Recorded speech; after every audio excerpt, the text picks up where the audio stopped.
Hello students, welcome you again in chemistry class, and our today's topic is polymer. This is chapter number 15th, class 12th chemistry, and in this topic we will study about different type of polymers. So first of all we will discuss about different type of polymers which are used in our day to day life. Okay. आपने देखा होगा बेटा हमारे चारों तरफ जैसे plastic buckets है, cups है, sauce, children's toys, packaging bags, synthetic clothes materials, automobile tyres, gears, seals, ना there are so many things all around us which are made up of polymers, जो पॉलीमर्स से मिलकर के बनती है. तो आज हम पॉलीमर्स के बारे में बात करेंगे. हम स्टार्ट करेंगे सबसे पहले पॉलीमर वर्ड जो है वो कहाँ से ओरिजिनेट हुआ. एक्चुअली पॉलीमर वर्ड जो है ये ग्रीक वर्ड पॉली और मर्स से लिया गया है. पॉली मीन्स होता है many and MERS means unit और पार्ट. यानी अगर बहुत सारी यूनिट और बहुत सारे पार्ट आपस में कंबाइन होकर के एक लॉन्ग फॉर्मेशन बनाते हैं उसे हम पॉलीमर कहते हैं. तो अगर हम देखें कि पॉलीमर क्या है, उसे किस तरह से डिफाइन करें, तो हम कह सकते हैं कि पॉलीमर जो है is a very large molecules having high molecular mass. मतलब बहुत बड़े मॉलिक्यूल्स होते हैं जिनके मॉलिक्यूलर मास जो है वो काफ़ी ज़्यादा होते हैं. 10⁻³ से 10⁻7 यूनिफाइड मास तक इनके जो मॉलिक्यूलर मास हो सकते हैं. एक्चुअली में ये जो मॉलिक्यूल्स होते हैं बेटा जिनके मॉलिक्यूलर मास बहुत हाई होते हैं उन्हें हम मैक्रोमॉलिक्यूल्स भी कहते हैं. ध्यान रखना है ना, दे आर कॉल्ड मैक्रोमॉलिक्यूल्स. तो यहाँ क्या थोड़ा सा कन्फ्यूजन होता है स्टूडेंट्स को मैक्रोमॉलिक्यूल और पॉलीमर के बीच में, तो उसे हम थोड़ा सा यहाँ पर क्लियर कर देंगे कि ये क्या चीज़ है. जैसे एक तो मैं बात कर रहा हूँ मैक्रोमॉलिक्यूल की, ठीक है, और दूसरी मैं बात कर रहा हूँ पॉलीमर की. तो एक्चुअली यहाँ पर मिसअंडरस्टैंडिंग नहीं होनी चाहिए दोनों के बीच में. देखो मैक्रो मीन्स होता है लार्ज जाइंट शेप्ड मॉलिक्यूल्स, यानी वो मॉलिक्यूल्स जो कि बड़े शेप के होते हैं, बहुत बड़े होते हैं, ठीक है, जिनका मॉलिक्यूलर मास बहुत ज़्यादा होता है, उन्हें हम क्या बोलते हैं, मैक्रो मॉलिक्यूल्स कहते हैं. पॉलीमर भी मैक्रो मॉलिक्यूल है, तो नेचुरल है कि उनके बीच में कन्फ्यूजन होगा ही होगा. ठीक है. अब अगर हम इन्हें डिफ्रेंशिएट करें तो इस चीज़ को ध्यान से सुनना बेटा जो मैं कह रहा हूँ, ठीक है, कि जो अगर हम बात करते हैं किसकी, पॉलीमर्स की, तो पॉलीमर्स के अंदर आप ये देखें कि जैसे हम पॉलीमर की बात कर रहे हैं तो रिपीटिंग, ठीक है ना, repeating structural units are derived from simple and reactive molecules known as monomers are linked to each other by covalent bond. This process of formation, ठीक है, of polymer from respective monomer is called polymerisation. तो अब actually क्या होता है कि जैसे एक जैसी यूनिट जो बहुत सारी यूनिट्स आपस में कंबाइन होकर के जो रिपीटिंग यूनिट्स होती हैं, एक ही तरह के रिएक्टिव मॉलिक्यूल जिसमें होते हैं आपस में कंबाइन होकर के एक पूरी लंबी चेन बना देती हैं. तो वो प्रोसेस जो है बेटा, उस प्रोसेस को तो हम पॉलीमराइजेशन कह रहे हैं. और पॉलीमर्स जो मैंने अभी आपको बताया कि जो रिपीटिंग यूनिट्स होती हैं एक जैसी, जो बार बार रिपीट होती हैं और हाई मॉलिक्यूलर मतलब बहुत ज़्यादा मॉलिक्यूलर मास रखती हैं, उन्हें हम पॉलीमर्स कहते हैं. अब मैं बात कर रहा था मैक्रोमॉलिक्यूल्स और पॉलीमर्स की. तो मैक्रोमॉलिक्यूल्स जो होते हैं उनका भी हाई मॉलिक्यूलर मास होता है, पॉलीमर्स का भी होता है. डिफरेंस क्या है, पॉलीमर्स के अंदर जो हमारे पास मॉलिक्यूल्स होते हैं उनमें सेम रिपीटिंग यूनिट्स होती है, जबकि अगर हम मैक्रोमॉलिक्यूल्स की बात करें तो उसके लिए ये नेसेसिटी कंडीशन नहीं है. ध्यान रखना कि रिपीटिंग यूनिट्स हो, क्योंकि जो पॉलीमर्स होते हैं बेटा उनमें रिपीटिंग यूनिट्स होना जरूरी है लेकिन मैक्रोमॉलिक्यूल्स में नहीं है. जैसे फॉर एग्जांपल हीमोग्लोबिन, ठीक है, हीमोग्लोबिन जो है वो एक मैक्रोमॉलिक्यूल है. इसी तरह से आप देखिए क्लोरोफिल, वो भी एक मैक्रोमॉलिक्यूल है, but they are not polymers. वो पॉलीमर नहीं है क्योंकि उनका मॉलिक्यूलर मास तो हाई है but they do not have repeating units, उनके अंदर रिपीटिंग यूनिट्स नहीं है. ठीक है, तो आई थिंक ये चीज़ आपको क्लियर हो गई है मैक्रोमॉलिक्यूल क्या है और पॉलीमर्स क्या है. ठीक है, तो हम यूँ कह सकते हैं कि जितने भी पॉलीमर्स हैं वो सब के सब मैक्रोमॉलिक्यूल्स हैं. All the polymers are macromolecules but all the macromolecules are not necessarily polymers. सारे मैक्रोमॉलिक्यूल पॉलीमर हो वो जरूरी नहीं है. ठीक है, पॉलीमराइजेशन आपको पता ही चल गया क्या है कि अगर रिपीटिंग यूनिट बार बार आपस में कंबाइन होकर के और एक लंबी चेन बनाती हैं मोनोमर यूनिट्स, तो उस प्रोसेस को अपन पॉलीमराइजेशन कहते हैं. ठीक है, तो पॉलीमराइजेशन के यहाँ कुछ एग्जाम्पल हम ले सकते हैं. जैसे बेटा देखो यहाँ कुछ 2 एग्जाम्पल दिए गए हैं पॉलीमराइजेशन के, जिसमें आप देख सकते हैं कि एक तो हमें एथीन दिया गया है, ठीक है, तो एथीन में आप देखें CH2 n नंबर ऑफ हमारे पास में मॉलिक्यूल्स हैं इसके, और जब ये आपस में कंबाइन होंगे, एक्चुअली कंबाइन कब होते हैं, आप देख रहे हैं यहाँ पर डबल बॉन्ड है, ठीक है ना। एक्चुअली यहाँ पर क्या है, आपको ये डबल बॉन्ड नज़र आ रहा है। तो ये जो डबल बॉन्ड है, जब ये डबल बॉन्ड ब्रेक होगा तो डबल बॉन्ड के ब्रेक होने पर क्या होगा कि दो नई वैलेंसी जनरेट हो जाएंगी, ठीक है। इसमें देख सकते हैं आप रिपीटिंग यूनिट्स के अंदर यहाँ दो नई वैलेंसीज जनरेट हो गई हैं दोनों तरफ, और आपस में कंबाइन होकर के एक लंबी चेन बना लेंगे, ठीक है। जैसे इसमें देख रहे हैं आप पॉलीएथीन पॉलीमर में, ठीक है। तो एथीन जो है वो पॉलीएथीन पॉलीमर में कन्वर्ट हो गया है। तो ये हमारे पास किसका एग्जाम्पल है, पॉलीमराइजेशन का एग्जाम्पल है। और इसमें बेटा दोनों चीज़ ध्यान रखनी है कि मोनोमर यूनिट क्या होती है और उसका पॉलीमर क्या होता है। अब जैसे आपसे पूछा जाए पॉलीथीन पॉलीमर की मोनोमर यूनिट क्या है, तो ध्यान रखना मोनोमर यूनिट जिन यूनिट से कंबाइन होकर के वो बने हैं। अब किससे कंबाइन होकर के बना है पॉलीथीन कंबाइन होकर बना है एथीन से, ठीक है। तो ethene is the monomer unit of polyethene, ठीक है। ऑन द अदर हैंड अगर हम बात करते हैं हेक्सामेथिलीन डायमीन और एडिपिक एसिड, ये दोनों जब आपस में कंबाइन होते हैं, ठीक है, तो कंबाइन होकर के और ये बना रहे हैं नाइलॉन 66। तो आप देखो जो नाइलॉन 66 है बेटा, जो नाइलॉन 66 है, नाइलॉन 66 भी क्या है हमारे पास में, ये एक पॉलीमर है। वैसे हम इसके बारे में डिटेल में बात करेंगे इसी चैप्टर में आगे, लेकिन अभी आप इतना समझ लें कि नाइलॉन 66 जो है उसमें दो यूनिट्स मोनोमर यूनिट्स आपस में कंबाइन हुई हैं, बट ये भी कोई ज़रूरी नहीं है कि दोनों यूनिट सेम हो। जैसे आप देख सकते हैं नाइलॉन 66 की जो मोनोमर यूनिट्स हैं, ठीक है ना, नाइलॉन 66 की जो आपको मोनोमर यूनिट्स यहाँ पर नज़र आ रही हैं, जैसे एक तो हेक्सामेथिलीन डायमीन दिख रही है, दूसरी हमें एडिपिक एसिड दिख रही है, तो ये दोनों मोनोमर यूनिट्स हैं। तो दो मोनोमर यूनिट के कंबाइन होने से हमारे पास नाइलॉन 66 बना है, जो कि हमारे पास क्या है, एक पॉलीमर है, ठीक है। और ये प्रोसेस क्या कहलाएगा, पॉलीमराइजेशन कहलाएगा। आई थिंक ये चीज़ आपको क्लियर हो गई है, ठीक है। आगे चला जाए, अब हम थोड़ा सा आगे बढ़ते हैं।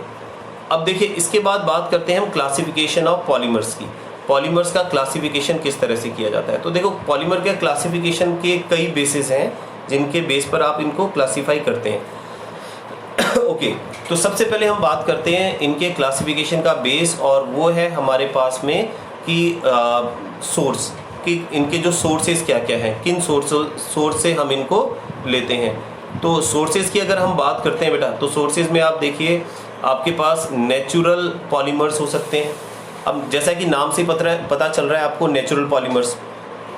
सो these polymers are found in plants and elements, या हम कह सकते हैं कि polymers which are obtained from या which are present in plants and animals, उन्हें हम नेचुरल पॉलीमर्स कहेंगे। एग्जाम्पल में आप देख सकते हैं, एग्जाम्पल में प्रोटीन हो सकता है, सेलुलोज हो सकता है, रेजिन्स हो सकते हैं, है ना, रबर हो सकते हैं, ये सब इसके एग्जाम्पल हैं, ठीक है। तो इनको ध्यान रखें आप। इसके बाद आता है सेमी सिंथेटिक पॉलीमर। अब सेमी सिंथेटिक पॉलीमर क्या है, सेमी सिंथेटिक पॉलीमर की अगर हम बात करते हैं तो जैसा इसके नाम से पता चल रहा है, सेमी सिंथेटिक मतलब थोड़ा तो सिंथेटिक है लेकिन थोड़ा नहीं है। कैसे, ये एक्चुअली वो पॉलीमर्स होते हैं जो कि जिनको ऑब्टेन तो कहाँ से किया जाता है, नेचर से किया जाता है, लेकिन जब उनको केमिकली ट्रीट किया जाएगा, ठीक है, केमिकली ट्रीट किया जाएगा तो फिर उनका जो कंपोजिशन है वो थोड़ा चेंज हो जाता है, फिर उसे सेमी सिंथेटिक कहा जाता है। जैसे सेलुलोज की अगर हम बात करें, cellulose derivative of cellulose acetate and cellulose nitrate etcetera. तो अब हम बात करें कि जैसे सेलुलोज एसीटेट और सेलुलोज नाइट्रेट जो है वो सेलुलोज से ड्राइव किए जाते हैं, तो वो ये दोनों सेलुलोज एसीटेट और सेलुलोज नाइट्रेट ये क्या हुए, सिंथेटिक सेमी सिंथेटिक पॉलीमर है, ठीक है। इसका एक और बहुत बढ़िया एग्जाम्पल है बेटा, वो होता है रबर। जैसे आपने सुना होगा वल्केनाइज रबर, जो यहाँ मेंशन नहीं किया हुआ है, तो वल्केनाइज रबर इसका बहुत बढ़िया एग्जाम्पल हो सकता है। तो वल्केनाइज रबर में वल्केनाइज रबर जो है, मैं जिसकी बात कर रहा हूँ, ठीक है ना, वल्केनाइज्ड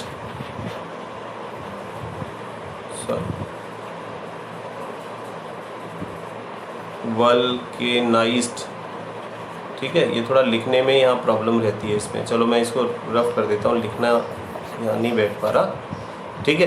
तो मेरा कहने का मतलब है बेटा, जो वल्केनाइज रबर होता है, ठीक है, उसको ध्यान रखें। एक्चुअली जो नेचुरल रबर होता है उसमें सल्फर को ऐड करके हीट किया जाता है, और हीट करने के बाद में जो हमें रबर मिलता है, ठीक है, उसे हम बोलते हैं वल्केनाइज रबर। तो वो सेमी सिंथेटिक है, उसकी क्वालिटीज़ थोड़ी इंप्रूव हो जाती हैं, ठीक है, उसे हम सेमी सिंथेटिक रबर कहेंगे। अब हम बात करते हैं इसके बाद में सिंथेटिक रबर की। जैसा नाम से पता चल रहा है, जब नाम ही सिंथेटिक है दैट मीन्स ये पूरी तरह से इसको सिंथेसाइज किया जाएगा, ठीक है। तो सिंथेटिक पॉलीमर्स में क्या होगा, variety of synthetic polymers are plastics, synthetic fibre, nylon 6 है, synthetic rubber, Buna S, Buna N, और भी कई एग्जाम्पल हो सकते हैं। तो actually they are man made polymers, ये जो होते हैं मैन मेड पॉलीमर्स होते हैं और extensively used in daily life as well as industry. इनको डेली लाइफ में भी काफ़ी यूज़ किया जाता है, इंडस्ट्री में भी, ठीक है। तो ये हमारा हो गया है क्या चीज़, सिंथेटिक पॉलीमर। तो ये चीज़ आपको समझ में आ गई ना कि हमने इनको सोर्स के बेस पर 3 पार्ट्स में डिवाइड किया है। नेचर से मिलते हैं जो नेचुरल, जिनको लैब में प्रिपेयर किया जाता है या फैक्ट्रीज़ के अंदर बनाया जाता है, वो सिंथेटिक मैन मेड होते हैं वो, और एक सेमी सिंथेटिक जो नेचर से तो ऑब्टेन करते हैं लेकिन उनको केमिकली ट्रीट करके और थोड़ा चेंज कर दिया जाता है, ठीक है, उन्हें हम बोलते हैं सेमी सिंथेटिक पॉलीमर। ओके, चलिए अब आगे चलते हैं। अब इसके बाद बात आती है नेक्स्ट क्लासिफिकेशन की, और नेक्स्ट क्लासिफिकेशन जो है हमारा वो है classification based on structure of polymers. Polymers के जो स्ट्रक्चर होते हैं उनके बेस पे भी हम इनको क्लासीफाई करते हैं। चलिए अब इसकी बात करें तो अब इसमें सबसे पहला जो आता है बेटा हमारे पास स्ट्रक्चर के बेस पर, उसको हम बोलते हैं लीनियर पॉलीमर। लीनियर जो पॉलीमर है, ठीक है, जो लीनियर पॉलीमर है, इसे किस तरह के पॉलीमर्स होते हैं आप इसको ना डायग्राम से देख सकते हैं। देखो यहाँ एक सिंपल सा डायग्राम दिया गया है, इस डायग्राम में आप देख सकते हैं these polymers consist of long and straight chain. जैसे हम एक बात करें कि हमारे पास जैसे सपोज एथीन है, ठीक है, एथीन का जब पॉलीमराइजेशन होता है तो हमें पता है पॉलीएथीन बनता है। तो पॉलीएथीन में बहुत एक लंबी चेन बनती है, तो जब वो चेन्स आपस में एक दूसरे के ऊपर स्टैक ओवर हो जाती हैं, ठीक है, एक पॉलीएथीन की चेन बनी, फिर दूसरी पॉलीएथीन की चेन बनी, तीसरी पॉलीएथीन, ऐसे एक लंबी पूरी स्टैक ओवर होकर के एक दूसरे के ऊपर वो इकट्ठी हो जाएंगी।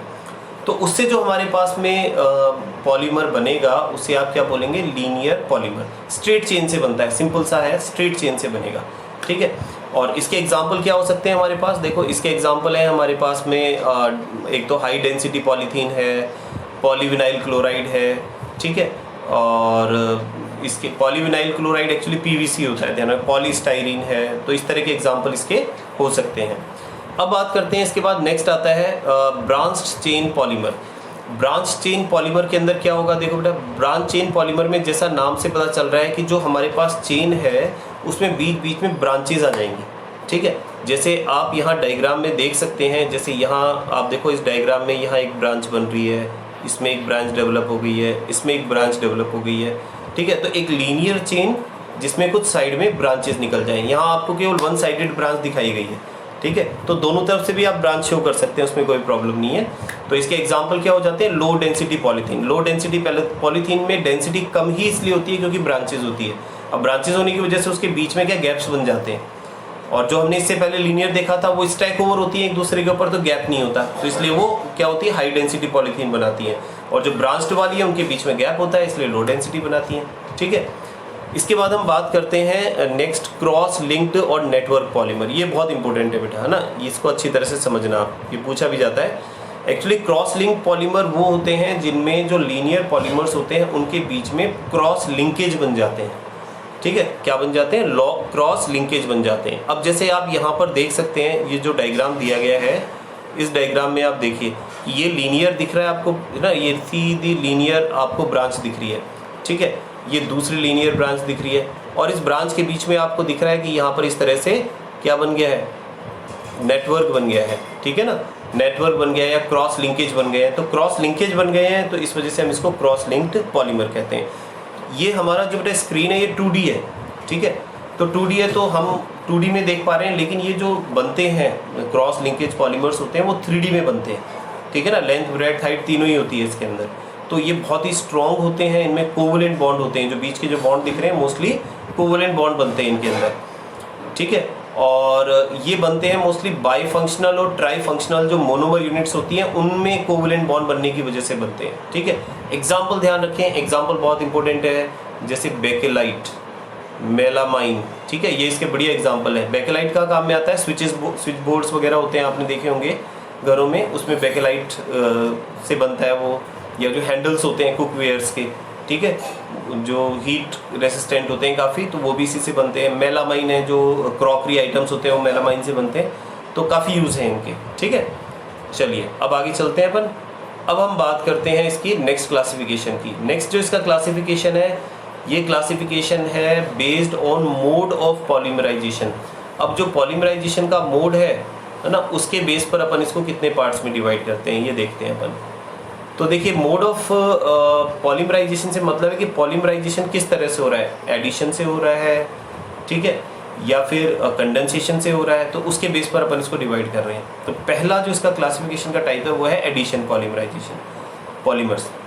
तो देखो, इसमें सीधा आप देख सकते हैं, इसके नाम से पता चल रहा है हमें कि एडिशन पॉलीमर्स वो पॉलीमर्स होते हैं जो अनसैचुरेटेड जो मोनोमर्स यूनिट्स होती हैं उनसे बनते हैं। ठीक है, जैसे यहाँ आपको नीचे एक एग्जांपल दिया गया है एथीन का। ठीक है, इस एथीन के एग्जांपल में आप देख सकते हैं बेटा, एथीन के एग्जांपल में यहाँ डबल बॉन्ड है। जब ये डबल बॉन्ड ब्रेक होगा तो अपनी जैसी दूसरी यूनिट के साथ में ये कंबाइन हो जाएगा। एक एथीन, फिर दूसरा एथीन, फिर तीसरा एथीन, इस तरह एथीन कंबाइन होते चले जाएंगे। अब नंबर ऑफ एथीन अगर कंबाइन हो गए तो हम उसे क्या बोलेंगे, पॉलीएथीन बोलेंगे। तो पॉलीएथीन क्या है, पॉलीमर है एथीन का, और एडिशन से, जुड़ने से बना है, कोई स्मॉल मॉलिक्यूल इसमें रिमूव नहीं हुए। ठीक है, तो इसको ध्यान रखें, बढ़िया एग्जांपल है ये। ठीक है, तो इसकी डेफिनेशन ये और देख लेते हैं अपन इसके according. Addition polymers are formed by repeated addition of monomer molecules possessing double और ट्रिपल बॉन्ड, है ना, डबल बॉन्ड भी हो सकता है, ट्रिपल बॉन्ड भी हो सकता है। And formation of polythene from ethene, polypropene from propene, ये सब इसके एग्जांपल्स हैं। एक और चीज़ ध्यान रखनी है, इसके अंदर एक्चुअली क्या होता है कि सिंगल मोनोमेरिक स्पीसीज अगर है हमारे पास में तो उसको होमोपॉलीमर्स कहते हैं। जैसे अब आप इस एग्जांपल को देख सकते हैं कि यहाँ पर आपके पास में जो मोनोमर यूनिट है केवल एक ही है, और वो क्या है, आपके पास एथीन है। तो इसलिए हम इसको क्या बोल रहे हैं, इसलिए हम इसको क्या बोल रहे हैं, होमोपॉलीमर्स। होमो मतलब सेम, और पॉलीमर्स मतलब सेम यूनिट से बनने वाले जो पॉलीमर्स होते हैं उनको होमोपॉलीमर्स कहते हैं। ठीक है, अब अगर मान लीजिए आपके पास ये जो अनसैचुरेटेड यूनिट है वो सेम नहीं हो, अलग अलग हो। ठीक है, जैसा इस नेक्स्ट एग्जांपल के अंदर आप देख सकते हैं, इसके अंदर जो हमारे पास यूनिट्स है ना बेटा, वो सेम नहीं है। जैसे इसको आप देखो, ब्यूटा 1,2-डाइईन, ठीक है, और एक इसको देखो स्टाइरीन को, तो ये दोनों अनसैचुरेटेड है, क्योंकि ब्यूटा 1,2-डाइईन जो आप देख रहे हैं, तो इसके अंदर आप देख सकते हैं कि यहाँ पर हमारे पास में डबल बॉन्ड दो जगह है। ठीक है, यहाँ भी डबल बॉन्ड है, यहाँ भी डबल बॉन्ड है। ठीक है, और स्टाइरीन में तो यहाँ डबल बॉन्ड है ही। तो अब ये क्या होगा कि जब ये आपस में कंबाइन होंगे तो इनके जो डबल बॉन्ड है वो ब्रेक हो जाएंगे। ठीक है, ये डबल बॉन्ड ब्रेक हो जाएगा, तो दो वैलेंसीज जनरेट होंगी। ठीक है, कहाँ से जनरेट होंगी, एक फर्स्ट कार्बन से और एक फोर्थ कार्बन से, और जो दो वैलेंसी सेकंड और थर्ड कार्बन पर है। ठीक है, second carbon this one and this one third carbon, इन पर जो वैलेंसी जनरेट होगी वो आपस में कंबाइन हो जाएगी, जैसा कि आप यहाँ देख सकते हैं इसमें। ठीक है ना, इसमें देख सकते हैं आप, ये बीच में डबल बॉन्ड कहाँ से आया। ठीक है, ये बीच में डबल बॉन्ड कहाँ से आया कि जो हमारे पास एक्चुअली ये आप देख पा रहे हैं, मैं दिखा दूँ आपको। ठीक है, यहाँ पर दो वैलेंसीज जनरेट हो जाती हैं, जैसे एक तो यहाँ पर और एक यहाँ पर, और ये आपस में जब कंबाइन होती है तो ये हमारे पास डबल बॉन्ड बन जाता है। ठीक है, और इसी तरह से स्टाइरीन के अंदर डबल बॉन्ड ब्रेक होगा, तो दो वैलेंसीज जनरेट होंगी, तो एक तो आपके पास ब्यूटाडाइन जो है उससे कंबाइन हो जाएंगी और एक फ्री हो जाएगी। हाँ, लेकिन जो मेन बात हम यहाँ समझाना चाह रहे हैं वो क्या है कि दो डिफरेंट मोनोमर यूनिट्स यहाँ पर पार्टिसिपेट कर रही हैं। ठीक है, एक तो ये है और एक ये, दो डिफरेंट है, और इससे बनने वाला जो हमारे पास पॉलीमर है ब्यूना एस जिसको हम बोलेंगे, वो एक कोपॉलीमर है। अगर सेम यूनिट कंबाइन होती है तब तो आप उसे क्या बोलेंगे, होमोपॉलीमर, और अगर डिफरेंट यूनिट कंबाइन होती है तो उसे आप बोलेंगे कोपॉलीमर। ठीक है, चलिए अब आगे चलते हैं। अब इसके बाद में नेक्स्ट हम बात करते हैं कंडेंसेशन पॉलीमर्स की। ठीक है, कंडेंसेशन पॉलीमर किसको कहते हैं ये देखते हैं।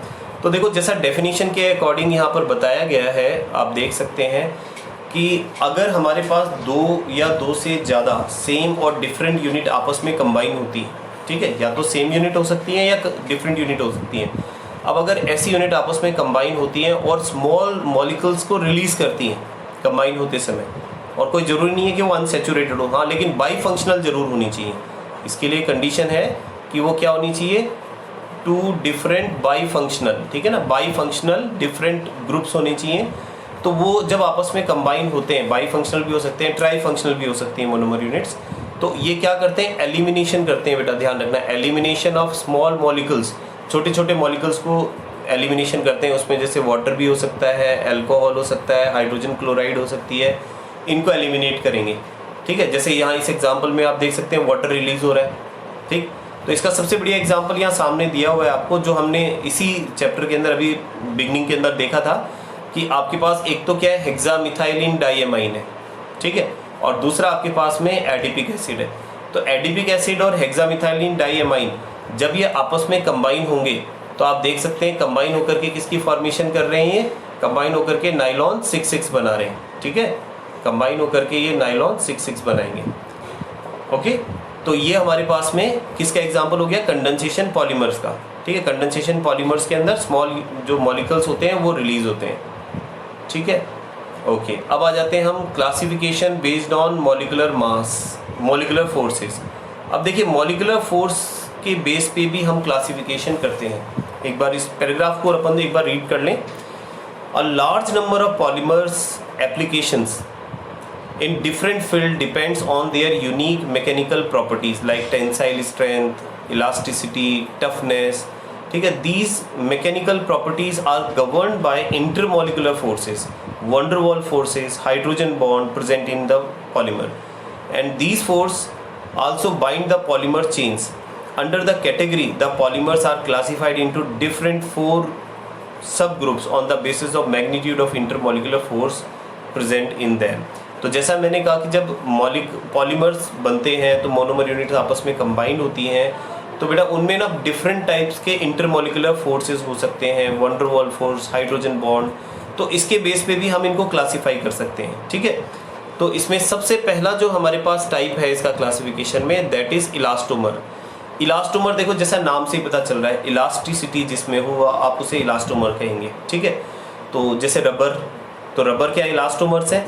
ठीक है, इनकी these rubbers like solid with elastic properties in these elastomers, polymer and polymer chains are held together by weakest intermolecular force. Actually elastomers में क्या होता है कि जो हमारे पास में पॉलीमर चेन्स होती हैं वो आपस में एक दूसरे से बहुत ही वीक फोर्स से कंबाइन रहती हैं या बाइंड रहती हैं, और ये जो वीक बाइंडिंग फोर्स है it permit the polymer to be stretched, और ये परमिट करती है कि जो आपके पास पॉलीमर है उसको स्ट्रेच किया जा सके, उसको खींच करके स्ट्रेच कर सकें। A few cross links are introduced in between the chain with the help of polymer to retract its original position after the force is released. अब इसमें क्या होता है कि जैसे अपने का इलास्टिसिटी है, तो जब आप फोर्स को रिलीज कर देते हैं तो वापस वो अपनी जो शेप है उसको रीगेन कर लेता है, लेकिन इसे और ज़्यादा हम एनहांस कर सकते हैं, इसको वापस और ज़्यादा रिट्रैक्ट कर सकते हैं। उसके लिए हम लोग क्या करते हैं, जो रबर है, ठीक है, उसको वल्केनाइज रबर की फॉर्म में कन्वर्ट करते हैं। इस वल्केनाइजेशन के बारे में हम और आगे बात करेंगे। वैसे तो अभी तो आप ये समझ लें सल्फर के साथ उसको हीट करके उसकी प्रॉपर्टी को थोड़ा चेंज किया जाता है, उसकी इलास्टिसिटी को बढ़ा दिया जाता है। ठीक है, और इसका एग्जाम्पल क्या है आपके पास, Buna N, Buna S, neoprene, मतलब जितने भी तरह के रबर्स आएंगे, all are rubbers are example of elastomers, सबके सब इलास्टोमर के एग्जाम्पल हैं। ठीक है, अब इसके बाद हम बात करते हैं नेक्स्ट, दैट इज फाइबर्स। ठीक है, फाइबर्स किसे कहते हैं, तो फाइबर्स में बेटा आप देख सकते हैं यहाँ पर fibres are thread forming solids, जैसे जो भी देखते हैं जिनमें थ्रेड वगैरह होते हैं। ठीक है, मोस्टली जो क्लोथ्स फाइबर से बनते हैं, रेन कोट बनता है, इस तरह की चीज़ें बनती हैं। तो fibres are thread forming solids which possess high tensile strength, इनकी टेंसाइल स्ट्रेंथ काफ़ी ज़्यादा होती है, हाई मॉडुलस होता है। These characteristics can be attribute to a strong intermolecular force like hydrogen bonding, और इनके अंदर क्या होता है, ये सारी जो प्रॉपर्टीज़ हैं ये किसकी वजह से होती है, हाइड्रोजन बॉन्ड की वजह से, इनमें स्ट्रॉन्ग हाइड्रोजन बॉन्ड होता है। These strong force also lead to close packing of chain and thus impart crystalline nature, और इसी की वजह से बेटा ध्यान रखना इनमें क्लोज पैकिंग होती है और क्रिस्टलाइन स्ट्रक्चर भी इम्पार्ट कर लेते हैं वो। ठीक है, इनके एग्जाम्पल की अगर हम बात करें तो देखो यहाँ पर जो भी नायलॉन से बन रहे हैं, जैसे हमारे पास पॉलीएमाइड जो हैं, पॉलीएमाइड में नायलॉन 6,6 पॉलीएमाइड का एग्जांपल है, या पॉलिएस्टर टेरलिन जिससे कपड़े वगैरह बनाए जाते हैं फाइबर्स की फॉर्म में, ठीक है, ये भी इसका एग्जांपल है। ठीक है, गॉट इट। ये चीज़ आई थिंक क्लियर हो गई आपको कि फाइबर्स जो है थ्रेड लाइक जो भी आपके पास में पॉलीमर्स हैं वो सब फाइबर की कैटेगरी के अंदर आ जाएंगे, इनके अंदर स्ट्रॉन्ग हाइड्रोजन बॉन्ड होता है। ठीक है, उसके बाद बात करते हैं हम थर्मोप्लास्टिक पॉलीमर्स की। अब देखिए थर्मोप्लास्टिक पॉलीमर्स की अगर हम बात करते हैं तो इसमें इनको साथ पढ़ा जाता है वैसे तो, थर्मोप्लास्टिक और थर्मोसेटिंग, क्योंकि इनमें डिफरेंस पूछा जाता है। ठीक है, तो इसको अच्छी तरह से ध्यान रखें, डिफरेंस एग्ज़ाम के अंदर पूछ लिए जाते हैं इसके। थर्मोप्लास्टिक किसे कहते हैं? तो देखो ऐसे सारे पॉलीमर्स जिन्हें हीट करने पर सॉफ्ट हो जाते हैं और वापस से उनको उन दूसरे शेप में मोल्ड किया जा सके, फिर वापस हीट करेंगे फिर सॉफ्ट हो जाएंगे, फिर कूल करेंगे फिर हार्ड हो जाएंगे। तो उनका सॉफ्टनिंग और हार्डनिंग का जो प्रोसेस है वो रेपिटेडली हम कर सकते हैं। जैसे यहाँ लिखा है दीज आर द लीनियर और slightly branch long chain polymers capable of repeatedly softening on heating and hardening of on cooling. ठीक है, सॉफ्ट भी हो जाएंगे और हार्ड भी हो जाएंगे repeatedly. These polymer possess intermolecular force of attraction intermediate between elastomers and fibers। अब इनकी जो फोर्स ऑफ अट्रैक्शन है वो दोनों के बीच की है। ठीक है, इलास्टोमर्स जो है उनसे तो स्ट्रॉन्ग है फोर्स, लेकिन जो हमने बताया फाइबर्स हैं उनसे वीक है। तो आप इनको अब अरेंज कर सकते हैं बेटा, इनका ऑर्डर पूछा जाता है, ध्यान रखना जो ऑब्जेक्टिव टाइप क्वेश्चंस आते हैं उनमें पूछा जाता है कि इनमें कौन सा ऑर्डर सही है। तो ध्यान रखें सबसे वीक फोर्स जो है वो किसकी आ गई हमारे पास में, सबसे वीक फोर्स है वो है इलास्टोमर्स में। उससे ज़्यादा स्ट्रॉन्ग फोर्स है किसमें, थर्मोप्लास्टिक में। उससे ज़्यादा स्ट्रॉन्ग फोर्स है फाइबर्स के अंदर, और अब उससे भी ज़्यादा स्ट्रॉन्ग किसमें होगी, जो हम आगे पढ़ेंगे थर्मोसेटिंग के अंदर। ठीक है, तो थर्मोप्लास्टिक के एग्जाम्पल क्या हो सकते हैं? देखो थर्मोप्लास्टिक के एग्जाम्पल है हमारे पास में पॉलीथीन है, पॉलीस्टाइरीन है, पॉलीविनाइल्स हैं, पॉलीविनाइल क्लोराइड वगैरह है, ये सब इसके एग्जाम्पल हो सकते हैं। ठीक है, अब आगे हम एग्जाम्पल की बात करें तो आप देखिए नेक्स्ट आता है थर्मोसेटिंग। थर्मोसेटिंग जो पॉलीमर है ये बहुत ही इंपॉर्टेंट है।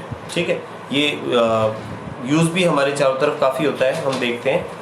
एक्चुअली बनते कैसे हैं ये जो पॉलीमर्स हैं बेटा, ये क्रॉस लिंक्ड पॉलीमर्स से बनते हैं जो हैविली ब्रांच्ड मॉलिक्यूल्स होते हैं जिनमें, और एक बार अगर जैसे which on heating undergo extensive cross linked in modulus. तो यहाँ पर क्या होगा कि जब आप इसको हीट करेंगे तो हीट करने पर इसमें क्रॉस लिंक बन जाएंगे, cross links in moulds, and again become infusible, और फिर इनफ्यूजिबल बन जाएगा। इनफ्यूजिबल का मतलब जैसे आपने एक बार हीट किया, क्रॉस लिंक बन गया, उसके बाद एकदम हार्ड हो गया वो, ठीक है, हार्ड मास हो गया। अब उसके बाद अगर आप उसको वापस से हीट करते हैं तो वो फ्यूज नहीं होगा, वो इनफ्यूजिबल रहेगा, वो मेल्ट नहीं होगा। ठीक है, and these can not be reused, इनको वापस आप रीयूज नहीं कर सकते। सम कॉमन एग्जाम्पल में देखो बेकेलाइट है, यूरिया फार्मेल्डिहाइड रेजिन है, तो इसके बहुत बढ़िया एग्जाम्पल हैं। बेकेलाइट जैसे मैंने कहा था स्विच में यूज में आते हैं। इसके अलावा ये जो है आपके कुकवेयर्स होते हैं उनके हैंडल बनाने के लिए काम में आते हैं, और यूरिया फार्मेल्डिहाइड रेजिन क्रॉकरी वगैरह के अंदर भी काम में आते हैं। तो ये सारे के सारे थर्मोसेटिंग पॉलीमर के एग्जाम्पल हैं। ठीक है, तो अब यहाँ पर इसका ऑर्डर आपको याद रह जाएगा बेटा, ध्यान रखना। इलास्टोमर सबसे वीक, देन उससे स्ट्रॉन्ग हो गया थर्मोसेटिंग, उससे भी स्ट्रॉन्ग हो गया फाइबर्स, और सबसे स्ट्रॉन्ग हो गया हमारे पास में थर्मोसेटिंग बोल दिया, sorry, elastomer, then thermoplastic, then fibre, और सबसे स्ट्रॉन्ग थर्मोसेटिंग। ठीक है, यहाँ बेकेलाइट का स्ट्रक्चर भी दिया हुआ है, लेकिन ये स्ट्रक्चर जो है ना बेटा डिटेल के अंदर इसी चैप्टर में आगे पढ़ेंगे, इसलिए मैंने अभी इसको आपसे डिस्कस नहीं किया है। ठीक है, चलिए इंटेक्स क्वेश्चन नहीं करा रहा हूँ। Now you are able to answer the question easily, है ना। ये बता सकते हैं आप पॉलीमर्स क्या है, how are polymers classified on the basis of structure, तो बता सकते हैं आप इस चीज़ को। तो इसको हम नहीं देख रहे हैं, हम आगे चल रहे हैं। टाइप ऑफ पॉलीमराइजेशन, तो देखिए टाइप ऑफ पॉलीमराइजेशन की अगर हम बात करते हैं तो दो तरह के पॉलीमराइजेशन होते हैं, जो अभी अपन ने जिक्र किया था इसका। There are two types of polymerisation, एक तो होता है एडिशन और एक होता है कंडेंसेशन पॉलीमराइजेशन। ठीक है, तो एडिशन पॉलीमराइजेशन या चेन ग्रोथ पॉलीमराइजेशन एक ही चीज़ है। ठीक है, हम पहले इसकी बात करेंगे। तो क्या चीज़ है देखें, तो इसमें आप देखिए कि ये जो पॉलीमराइजेशन है, in this type of polymerisation the molecule of the same monomer और डिफरेंट मोनोमर ऐड टुगेदर, इसमें जो मोनोमर यूनिट्स हैं जो अनसैचुरेटेड होती हैं, जो मैंने कहा था आपस में एक दूसरे से के साथ में ऐड हो जाती हैं, ठीक है, और एक लार्ज स्केल पर और पॉलीमर की फॉर्मेशन करती हैं। The monomer used are unsaturated compounds, इस चीज़ को ध्यान रखना बेटा। एडिशन पॉलीमराइजेशन जब भी होगा ना वो अनसैचुरेटेड कंपाउंड्स में होगा, ठीक है, जैसे एल्कीन्स में, एल्काइडीन्स के अंदर, ठीक है, या उनके कोई भी डेरिवेटिव भी हो सकते हैं जो उनसे बने हों। तो ये जो मोड ऑफ पॉलीमराइजेशन है, ये इससे चेन बढ़ती चली जाती है। इसके अंदर जैसे एक डबल बॉन्ड ब्रेक हुआ, एक मॉलिक्यूल कंबाइन हुआ, फिर एक मॉलिक्यूल और कंबाइन हुआ, तो फिर क्या होगा, इसमें चेन ग्रोथ होती करती चली जाएगी, एक लंबी चेन बनती चली जाएगी। इसलिए हम इसको क्या बोलते हैं, चेन ग्रोथ पॉलीमर कहते हैं, ठीक है। दूसरी बात ध्यान रखना, ये जो पॉलीमराइजेशन है प्रोसेस जो है, इसके फॉर्मेशन जो होता है एडिशन पॉलीमर्स का, तो इसको ध्यान रखें बेटा, ये फ्री रेडिकल मैकेनिज्म या आयनिक मैकेनिज्म से होता है, ठीक है। तो ये चीज़ वैसे हम अभी मैकेनिज्म पढ़ेंगे, उसके अंदर ये चीज़ डिटेल के अंदर आ जाएगी।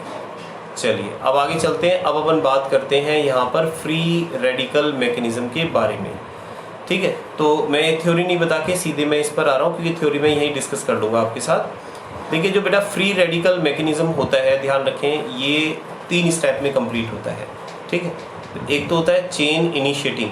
अब जिसका नाम से पता चल रहा है आपको, पहला स्टेप वो जो चेन को इनिशिएट करता है, जहाँ से चेन बनना स्टार्ट होती है। चेन स्टार्ट होने के बाद में चेन आगे कैसे बढ़ेगी, वो चेन प्रोपेगेटिंग स्टेप से होगा, ठीक है, जो चेन आगे ग्रोथ करती जाएगी। और फिर जब चेन ग्रोथ कर रही है तो उसको कहीं रोकना तो ज़रूरी है, नहीं तो वो चेन बढ़ करके पता नहीं कहाँ तक पहुँच जाए।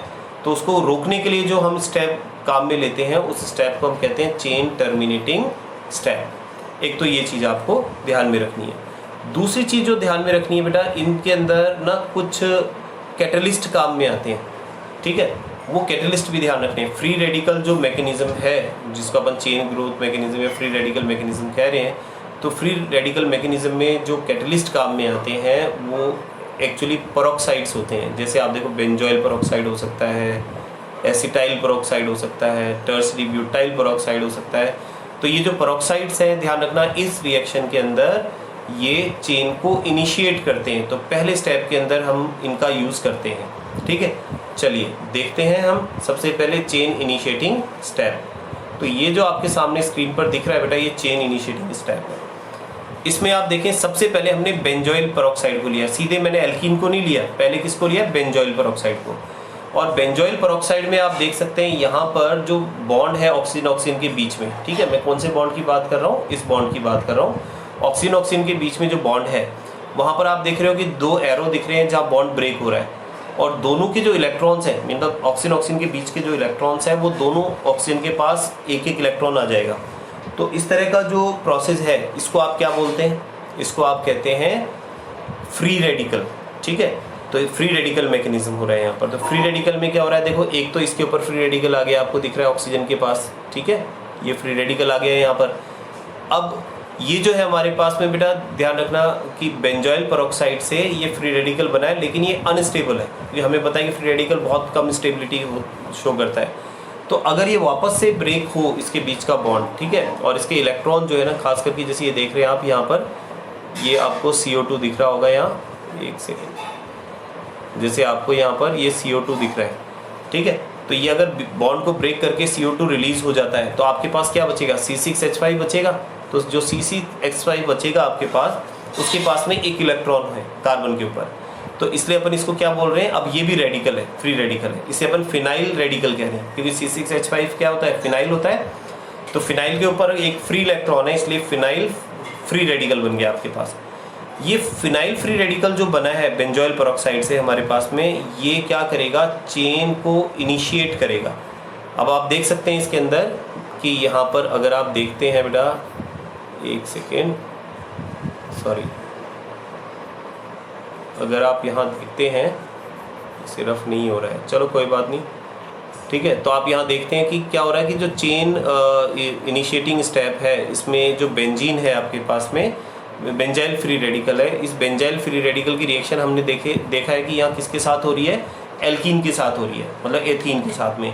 तो यहाँ इसका बॉन्ड ब्रेक होगा और ये यहाँ पर इसके साथ में कंबाइन हो जाएगा।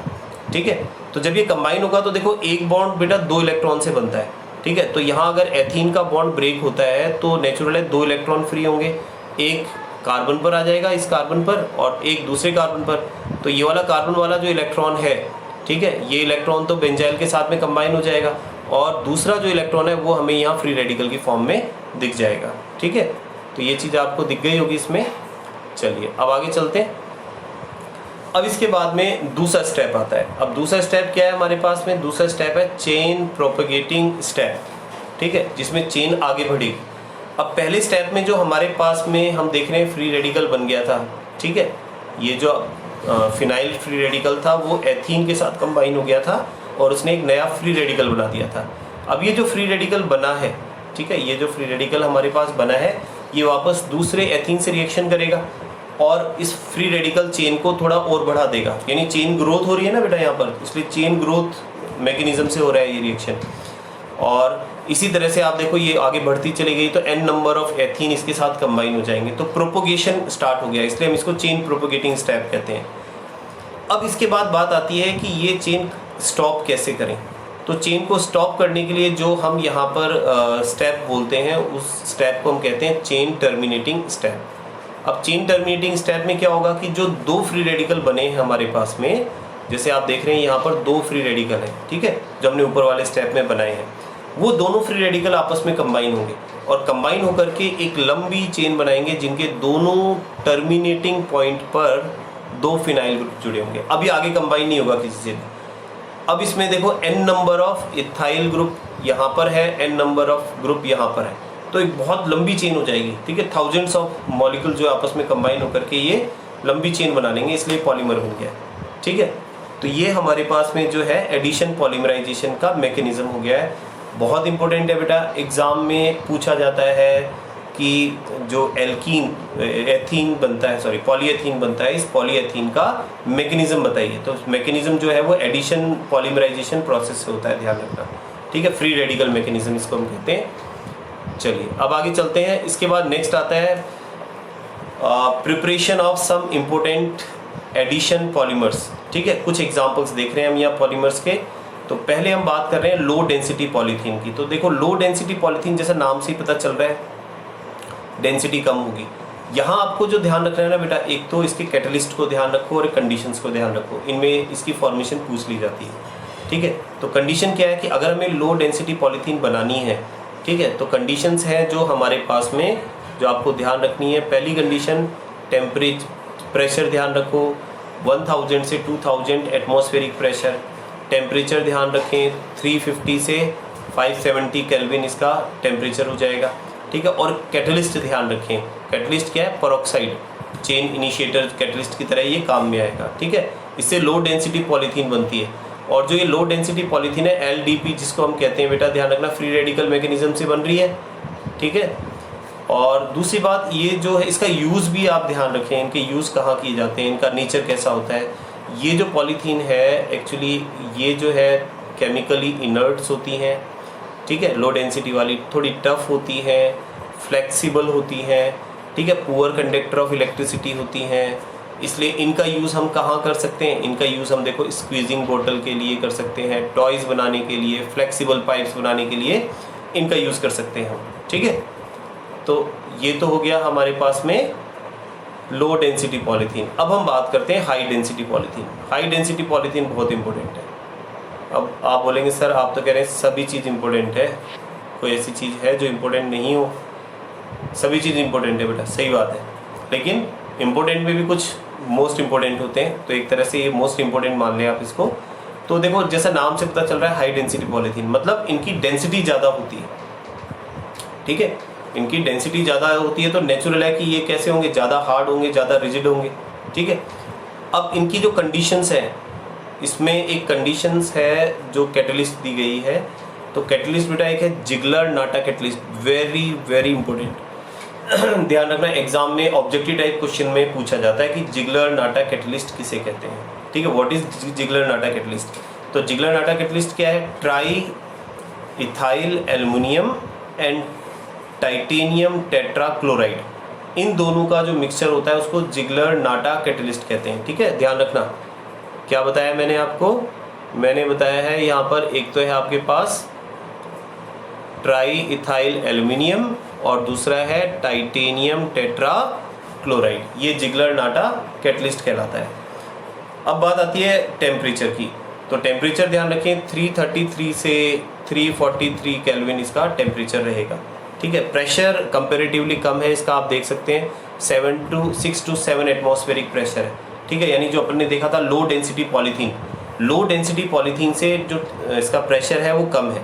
ठीक है, तो इसके बाद अगर हम थोड़ा और आगे बढ़ते हैं इसमें, देखो इसी में ही, तो आप देखिए इसमें ये जो पॉलीथीन है, हाई डेंसिटी पॉलीथीन है, एक्चुअली इसको क्लोज पैकिंग तो होगी नेचुरल जब हाई डेंसिटी है, डेंसिटी ज़्यादा जब भी होगी जब वो पास होंगे पार्टिकल्स। इसके अलावा ये जो पॉलीथीन होती है ना बेटा, केमिकली इनर्ट होती है। ठीक है, उससे ज़्यादा टफ होती है, लो डेंसिटी वाले से ज़्यादा हार्ड होती है। ठीक है, और इसका यूज़ जो है वो किसके लिए किया जाता है? जो बकेट्स बनाते हैं जो काफ़ी स्ट्रॉन्ग होती है, डस्टबिन बनाने के लिए, बोतल बनाने के लिए, पाइप्स बनाने के लिए। बोतल भी ध्यान रखना, अगर स्क्वीजिंग बोतल बना रहे हैं, यूज एंड थ्रो बोतल आती है जो मिनरल वाटर बोतल आती है, तो वो तो किससे बनती है? लो डेंसिटी से बनती है। और जैसे जो वाटर को कैरी करने के लिए जो वाटर बोतल हम यूज़ में लेते हैं, जो हार्ड वाली वाटर बोतल होती है, वो हाई डेंसिटी पॉलीथीन से बनती है। ठीक है, तो ये हो गया हमारा हाई डेंसिटी और लो डेंसिटी पॉलीथीन। अब एक और इम्पोर्टेंट टॉपिक आता है अपना, नेक्स्ट आता है पॉलीटेट्राफ्लोरोएथीन। ठीक है, तो पॉलीटेट्राफ्लोरोएथीन जो है वो उसका दूसरा नाम टेफ्लॉन भी है। और टेफ्लॉन जो है ना बेटा, ये भी ऑब्जेक्टिव टाइप में पूछा जाने वाला क्वेश्चन है, और टेफ्लॉन के नाम से ज़्यादा पूछा जाता है इसको। ध्यान रखना, टेफ्लॉन की मोनोमर यूनिट्स को ध्यान रखें। टेफ्लॉन की मोनोमर यूनिट्स क्या है? ठीक है, टेट्राफ्लोरोएथीन। जब टेट्राफ्लोरोएथीन का पॉलीमराइजेशन कराते हैं हम, ठीक है, आप देख रहे हैं कि यहाँ पर 2 फ्लोरीन यहाँ जुड़े हुए हैं, 2 फ्लोरीन यहाँ जुड़े हुए हैं। ठीक है, डबल बॉन्ड है बीच में, तो जब डबल बॉन्ड ब्रेक होगा तो आपके पास लंबी चेन बन जाएगी कंबाइन होकर के। ठीक है, और ये किसकी फॉर्मेशन करेगा? टेफ्लॉन की।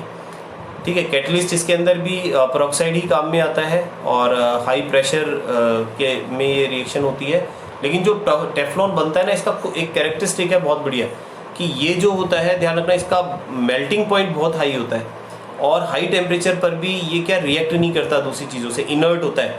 ठीक है, केमिकली इनर्ट होता है, ये रेसिस्टेंट होता है, कोरोजन नहीं होगा इसके अंदर, और इसलिए इसका यूज़ जो है ना बेटा, ध्यान रखना, ऑयल सील बनाने के लिए, गैस्केट बनाने के लिए, और नॉन स्टिकी सरफेस जो होती कोटिंग होती है ना यूटेंसिल्स के ऊपर, उसे बनाने के लिए इसको यूज़ में लेते हैं। हम लोग खाना बनाते हैं, नॉन स्टिकी कुकवेयर्स आते हैं, तो उसकी जो ऊपर की कोटिंग होती है, वो ऊपर की कोटिंग किसकी बनी होती है? वो ऊपर की कोटिंग बनी होती है टेफ्लॉन की। ठीक है, चलिए अब आगे चलते हैं। तो इसमें क्वेश्चन ध्यान रखना ऐसे पूछा जाता है, right the monomer unit of Teflon. ऐसे नहीं पूछेंगे पॉलीटेट्राफ्लोरोएथेन की मोनोमर यूनिट बताओ, जब तो पॉली हटा करके कोई भी बता देगा। आपको पूछा जाएगा टेफ्लॉन की मोनोमर यूनिट बताएं, तो टेफ्लॉन की मोनोमर यूनिट क्या है आपके पास में? टेट्राफ्लोरोएथीन। तो इस तरह से इसको लर्न करना है, ध्यान रखें, और यूज़ भी ध्यान रखें बेटा, यूज़ पूछे जाते हैं। इसके बाद नेक्स्ट आता है पॉलीएक्रिलोनाइट्राइल। ठीक है, पॉलीएक्रिलोनाइट्राइल जो है, इसका एक तो दूसरा नाम भी आप अच्छी तरह से याद रख लें, क्योंकि बच्चे भूल जाते हैं। ठीक है, इसे अपन ना ऑर्लोन या एक्रिलेन भी कहते हैं, ध्यान रखना, ऑर्लोन या एक्रिलेन इसका दूसरा नाम है। अब the addition polymerisation of acrylonitrile, अगर हम एक्रिलोनाइट्राइल का एडिशन पॉलीमराइजेशन कराएंगे पेरोक्साइड की प्रेजेंस के अंदर, तो हमारे पास पॉलीएक्रिलोनाइट्राइल बनेगा। ठीक है, तो आप देख सकते हैं एक्राइल क्या है बेटा? एथीन के ऊपर, एथीन के साथ में अगर मैं एक हाइड्रोजन हटा करके यहाँ CN जोड़ दूँ, साइनाइड जोड़ दूँ, तो उसे एक्रिलोनाइट्राइल कहते हैं अपन। ठीक है, और इस एक्रिलोनाइट्राइल का अगर मैं पॉलीमराइजेशन कराता हूँ, एडिशनल पॉलीमराइजेशन, तो हमारे पास पॉलीएक्रिलोनाइट्राइल बनेगा, जिसे हम ऑर्लोन या एक्रिलिन भी कहते हैं। ठीक है, और इसका यूज़ कहाँ होता है? एक्चुअली ये इससे फाइबर्स बनाने के लिए इसको यूज़ में लेते हैं। ठीक है, ये एक तरह से वूल का सब्स्टिट्यूट है, ऊन जो होती है उसका सब्स्टिट्यूट होता है ये। ठीक है, ऊन की जगह काम में लिया जाता है इसको। अब इसके बाद बात आती है condensation polymerisation, step growth polymerisation की। तो देखिए कंडेंसेशन पॉलीमराइजेशन क्या है? तो जैसा मैंने कहा आपको कि जब दो या दो से ज़्यादा मॉलिक्यूल्स आपस में कंबाइन हो, जिनमें बाई फंक्शनल या ट्राई फंक्शनल ग्रुप हो और छोटे मॉलिक्यूल्स को रिलीज कर दें, तो इस प्रोसेस को तो हम कंडेंसेशन कहते हैं। ठीक है, कंडेंसेशन पॉलीमराइजेशन, और बनने वाला पॉलीमर क्या हो जाएगा, कंडेंसेशन पॉलीमर कहलाएगा। ठीक है, इसे ग्रोथ पॉलीमराइजेशन भी कहते हैं, हम ध्यान रखना। अब थोड़ा सा अब आगे चलें, इसके एग्जाम्पल की बात करते हैं। तो इसके एग्जाम्पल में बेटा देखो, एक तो टेरेलिन है, डेक्रॉन है। ठीक है, इसके बहुत बढ़िया एग्जाम्पल है। और अगर हम बात करते हैं टेरेलिन या डेक्रॉन, ठीक है, हम बात कर रहे हैं टेरेलिन या डेक्रॉन की, टेरेलिन या डेक्रॉन की, तो ये बनते किससे हैं, एथिलीन ग्लाइकॉल और टरथैलिक एसिड से। ठीक है, ये दो इसकी मोनोमर यूनिट्स होती हैं। तो जैसा आप इसमें देख सकते हैं, यहाँ पर ये एग्जाम्पल आपको दिया गया है, ये आपके पास में कंडेंसेशन पॉलीमर से बना हुआ है। ठीक है, तो आपके पास अगर देखो दो कार्बन है और दोनों पर एक एक OH ग्रुप जुड़ा हुआ है, तो वो हमारे पास ग्लाइकॉल का एग्जाम्पल है। तो ये एथिलीन ग्लाइकॉल, ठीक है, और टरथैलिक एसिड। ठीक है, थैलिक एसिड और टरथैलिक एसिड में बेटा थोड़ा सा डिफरेंस है। अगर मान लीजिए फर्स्ट और सेकंड कार्बन पर, बेंजीन में फर्स्ट और सेकंड कार्बन पर अगर कार्बोक्सिलिक ग्रुप जुड़ा हुआ है, तब तो वो थैलिक एसिड होता है, और अगर फर्स्ट और फोर्थ कार्बन पर है तो वो टरथैलिक एसिड होता है। मतलब बेंजीन 1,4 डाई कार्बोक्सिलिक एसिड तो टरथैलिक, और बेंजीन 1,2 डाई कार्बोक्सिलिक एसिड है तो वो थैलिक एसिड हो जाएगा। तो अभी हम टरथैलिक एसिड ले रहे हैं, ध्यान रखना। तो टरथैलिक एसिड में आप देख सकते हैं यहाँ पर कि अगर वाटर मॉलिक्यूल यहाँ से रिलीज हो जाए, ठीक है, और यहाँ से रिलीज हो जाए, अगर n नंबर ऑफ आप ले रहे हैं तो इस तरह से आपके पास में टेरेलिन या डेक्रॉन की फॉर्मेशन हो जाएगी। ठीक है, तो ये जो एग्जाम्पल है, ध्यान रखना, ये कंडेंसेशन पॉलीमराइजेशन का एग्जाम्पल है। ठीक है, टेरेलिन या डेक्रॉन। एक और जो इम्पोर्टेंट ध्यान रखने वाली बात है, जो बच्चे गड़बड़ करते हैं, जहाँ पर जो एग्जाम में पूछा जाता है, बेटा कंडेंसेशन पॉलीमराइजेशन हम यहाँ दो तरह के देख रहे हैं, एक तो पॉलीएमाइड और एक पॉलीएस्टर। तो ये जो एग्जाम्पल आपके पास लिखा हुआ है ना, ये पॉलीएस्टर का है, क्योंकि यहाँ पर आप देखें इससे बनने वाला जो मॉलिक्यूल है या जो पॉलीमर बन रहा है उसमें एस्टर बॉन्डिंग है। तो ये एस्टर बॉन्डिंग होने की वजह से इसका नाम क्या है, पॉलीएस्टर है। ठीक है, तो ध्यान रखना, पॉलीएस्टर का एग्जाम्पल है। चलिए अब पॉलीएमाइड भी देख लेते हैं अपन। पॉलीएमाइड में जैसा नाम से पता चल रहा है पॉलीएमाइड है, तो नेचुरल है कि इसके अंदर एमाइड तो होगा ही होगा, एमाइड बॉन्डिंग होगी एक्चुअली में। ठीक है, जैसे अपन एग्जांपल ले रहे हैं नाइलॉन 6,6, जो अपन ऑलरेडी देख चुके हैं वैसे, लेकिन एक बार वापस से रिवाइंड करा देता हूँ मैं आपको। ये आपके पास में देखो हेक्सामिथाइलिन डाइएमाइन दिख रहा है इसमें, ये दिख रहा है आपको हेक्सामिथाइलिन डाइएमाइन, और एक आपको दिख रहा है यहाँ पर एडिपिक एसिड। तो जब ये दोनों आपस में कंबाइन होंगे, वाटर मॉलिक्यूल को रिलीज कर देंगे, ठीक है, हाई प्रेशर 553 केल्विन पर, तो किसकी फॉर्मेशन करेंगे, नाइलॉन 6,6 की।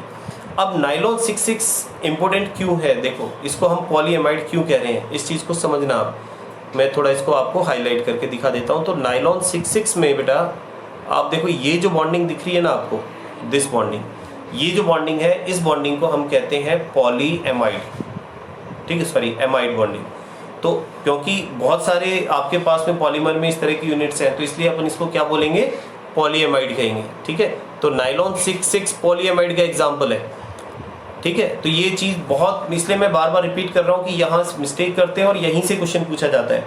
यहाँ पूछा जाता है कि पॉलीएस्टर का एग्जाम्पल, तो ध्यान रखना, अभी अपन ने पॉलीएस्टर का एग्जाम्पल देखा है ऊपर, टेरेलिन या डेक्रॉन, ये पॉलीएस्टर का एग्जाम्पल है।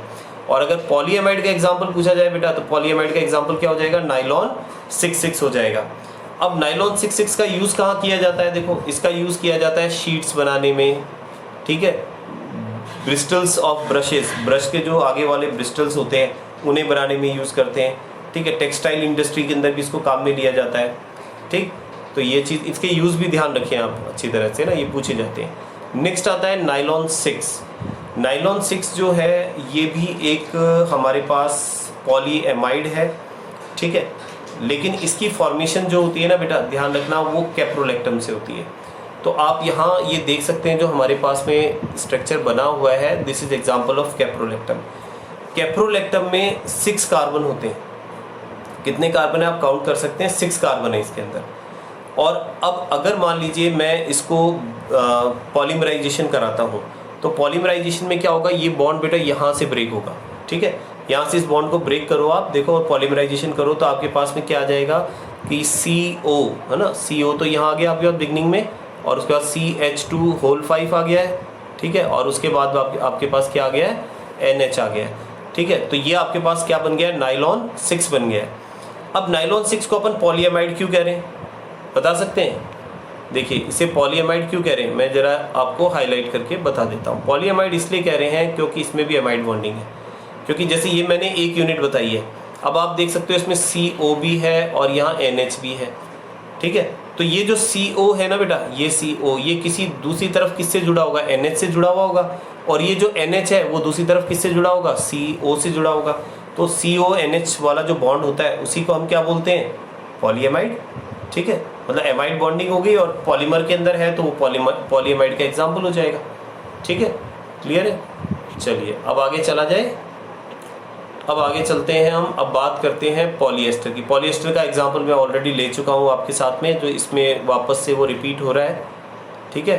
पॉलीएस्टर का भी ऊपर अपन ने एग्जाम्पल लिया था, ठीक है। तो पॉलीएस्टर में कौन से एग्जाम्पल हो जाते हैं, टेरिलीन और डेक्रॉन, जो अभी अपन ने देखा था, ठीक है। चलिए अब आगे चलें, तो इसके बाद आता है नेक्स्ट आपके पास, that is phenol formaldehyde polymer या बेकेलाइट, ठीक है, एंड रिलेटेड पॉलीमर्स। ओके चलिए स्टार्ट करते हैं। देखो फिनॉल फॉर्मेल्डिहाइड रेजिन जो होता है, जैसा नाम से पता चल रहा है आपको कि फिनॉल और फॉर्मेल्डिहाइड ये दोनों जब आपस में मिलकर के पॉलीमर की फॉर्मेशन करेंगे तो उसे हम फिनॉल फॉर्मेल्डिहाइड पॉलीमर कहते हैं, ठीक है। और बेकेलाइट इसका एग्जाम्पल है बेटा, ध्यान रखना, बेकेलाइट इसका एग्जाम्पल है, और ये एक थर्मोसेटिंग पॉलीमर होता है। कौन सा पॉलीमर होता है, थर्मोसेटिंग पॉलीमर होता है। अब इसकी फॉर्मेशन कैसे होती है ये जरा अपन देख लेते हैं। देखिए जैसा कि हम कह रहे हैं यहाँ पर कि ये जो एग्जाम्पल है हमारे पास में, ये फिनॉल फॉर्मेल्डिहाइड है। तो आप देखो ये एक तो हमारे पास फिनॉल है जो रिएक्शन में पार्टिसिपेट कर रहा है, ठीक है, और दूसरा हमारे पास में क्या है, फॉर्मेल्डिहाइड है। अब ये दोनों जब आपस में कंबाइन होंगे तो कंबाइन होकर के देखो यहाँ एक कंपाउंड बना रहे हैं, ये कंपाउंड, क्या आप इसका नाम बता सकते हैं मुझे? देखिए बेटा क्या नाम हो सकता है इसका। एक्चुअली ये जो आपके पास कंपाउंड है ये बेंजाइल अल्कोहल है। इस बेंजाइल अल्कोहल में आपके पास OH और जुड़ा हुआ है, ठीक है, इसमें OH और कंबाइन है। तो इसे आप क्या बोलेंगे, देखो यहाँ इसका नेमिंग दिया हुआ है आपको कि para hydroxy methyl phenol derivative.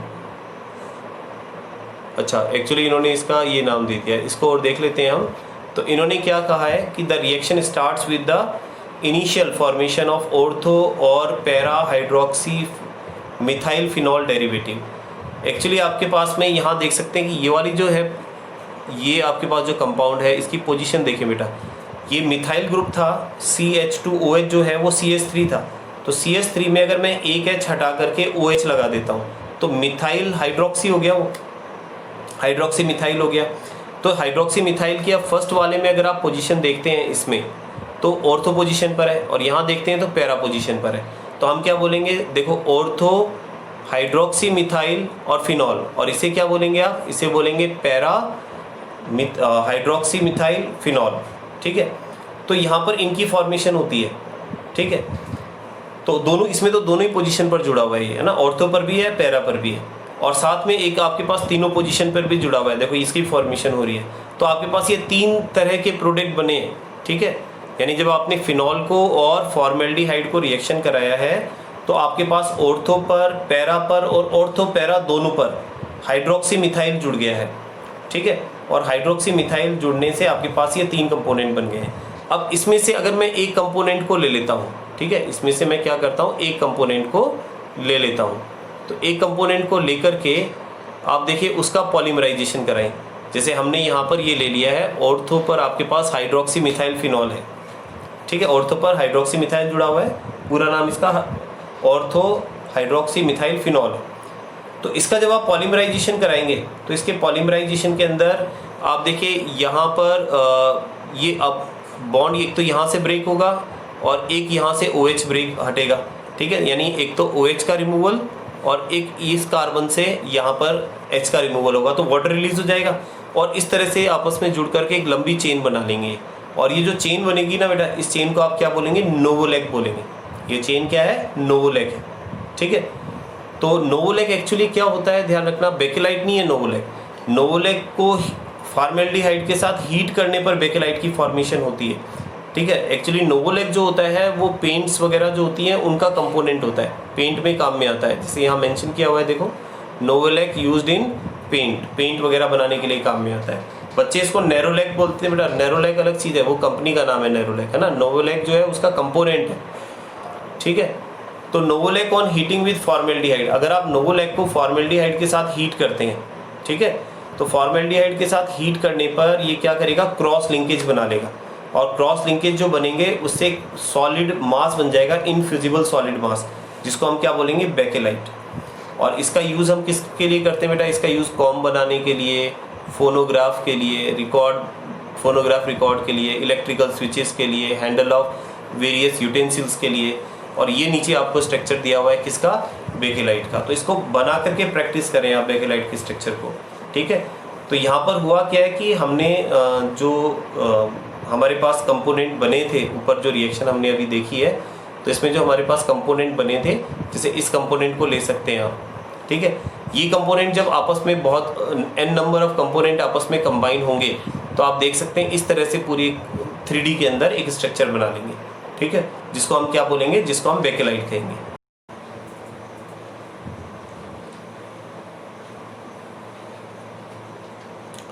देखिए, अब हम फॉर्मेल्डिहाइड रेजिन की बात कर चुके हैं, अब हम डिस्कस करेंगे मेलामाइन के बारे में।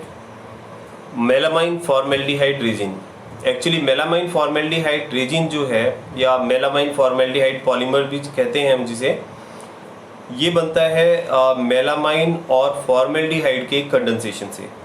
तो जैसा कि आप इस डायग्राम में देख सकते हैं, इस स्ट्रक्चर में देख सकते हैं कि यहाँ पर हमारे पास में दिया गया है एक तो मेलामाइन का स्ट्रक्चर, एक तो मेलामाइन का स्ट्रक्चर दिया गया है हमें, और दूसरा हमें यहाँ पर दिया गया है, जस्ट ए मिनट बेटा, इसको थोड़ा सही कर लेते हैं, यस। तो दूसरा हमें फॉर्मेल्डिहाइड दिया गया है, ठीक है। तो आप देख सकते हैं ये जो स्ट्रक्चर है बेटा, ये मेलामाइन का स्ट्रक्चर है और एक फॉर्मेल्डिहाइड है। तो मेलामाइन और फॉर्मेल्डिहाइड जब आपस में कंबाइन होते हैं, या हम कहें कि ये आपस में कंबाइन होकर के और एक इंटरमीडिएट की तरह प्रोडक्ट बनाते हैं, जिसे हम रेजिन इंटरमीडिएट कहते हैं, ठीक है। यहाँ पर हुआ क्या है कि केवल जो फॉर्मेल्डिहाइड है वो कंबाइन हो गया है वाटर इसके साथ में, ठीक है, NH2 के साथ में कंबाइन हो गया है। आप देखें ये जो एल्डिहाइड है इसने इस पर अटैक किया है, ठीक है, और इस पर अटैक करके और इसने ये इंटरमीडिएट बना दिया है। अब जो ये इंटरमीडिएट है, ठीक है, अगर ये इंटरमीडिएट आपस में कंबाइन होते हैं दूसरे इंटरमीडिएट के साथ में, तो पॉलीमराइजेशन करते हैं, और पॉलीमराइजेशन करके आप ये स्ट्रक्चर देख सकते हैं इस तरह से मेलामाइन पॉलीमर की फॉर्मेशन करते हैं। ये एक्चुअली 3D स्ट्रक्चर है। यहाँ हमारे पास जो 2D है, जो सरफेस है, तो ये इसलिए हमें इस तरह दिख रहा है, बाकी ये आपको चारों तरफ दिखेगा इस तरह से ना। तो इसमें मतलब तीनों एक्सेस पर ये फैला हुआ होगा, 3D स्ट्रक्चर होगा, 3 डायमेंशनल स्ट्रक्चर होगा। और ये जो मेलामाइन पॉलीमर है, ठीक है, इस मेलामाइन पॉलीमर से जो है मोस्टली अनब्रेकेबल क्रॉकरी जो है वो बनाई जाती हैं, ठीक है ना। अनब्रेकेबल क्रॉकरी बनाने के लिए काम में आता है, कप प्लेट वगैरह इस तरह की चीज़ें जो हैं उनको बनाने के लिए इसका यूज़ किया जाता है, ठीक है। अब चलिए आगे चलते हैं। अब इसके बाद बात करते हैं हम कोपॉलीमर्स की। देखिए कोपॉलीमर किसे कहते हैं, जैसा ऑलरेडी हमने बिगनिंग के अंदर डिस्कशन किया था, कोपॉलीमराइजेशन की बात कर रहे हैं अभी हम। पहले हमने कोपॉलीमर की बात की थी। कोपॉलीमर हमने किसको कहा था, कोपॉलीमर हमने कहा था जब two different type of monomer units they combine with each other and form a polymer, so this type of polymerisation is called copolymerisation. तो दो जो different type of monomer unit आपस में कंबाइन होती हैं, जैसे यहाँ देख सकते हैं हम ब्यूटा-1,3-ब्यूटाडाइन और दूसरा है स्टाइरिन।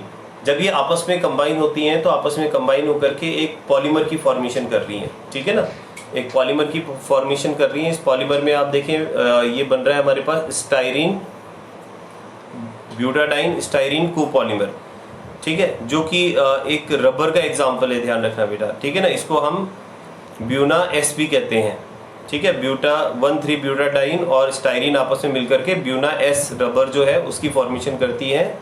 ये एक सिंथेटिक रबर है, ठीक है। ये एक सिंथेटिक रबर है, काफ़ी टफ होता है, नेचुरल रबर का अच्छा सब्स्टिट्यूट है ये। तो जो ऑटो टायर्स होते हैं उनको बनाने के लिए, ठीक है, फ्लोर टाइल्स बनाने के लिए, फुटवियर बनाने के लिए इसका यूज़ किया जाता है, और केबल इंसुलेशन के लिए भी इसका यूज़ करते हैं, ठीक है। तो काफ़ी इम्पोर्टेंट है ये जो पॉलीमर है। तो इसमें ना आपने दो तरह के पॉलीमर देख लिए हैं, एक तो ब्यूना एन और एक ब्यूना एस।